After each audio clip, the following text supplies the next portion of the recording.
I have always believed that the closer you can get to real life, the better people will be able to connect to your story. Even when it's fantasy, even when it's sci-fi or anything like that, there still has to be that thread of humanity that people can connect with.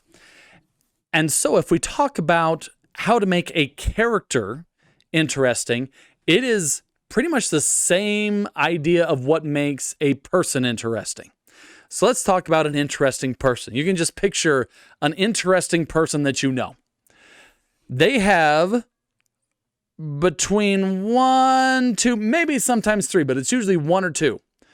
They have 1 or 2 things that they can do better than most people.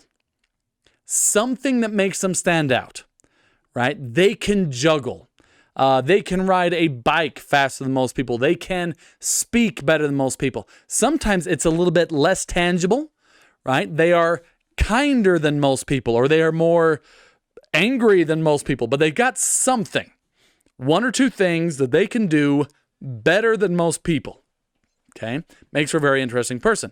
And then you don't have to seek for this, but there's one flaw, often a critical flaw, something that keeps them from reaching their full potential. Okay? Not too many flaws, it all starts to just fall apart.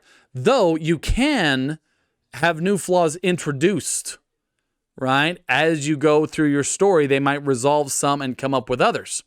You see that oftentimes on revenge things, right? The first thing that they have to overcome is their weakness, but by the time they've overcome their weakness, now they've developed an anger problem, right? And so you can develop new flaws as the character progresses through their arc.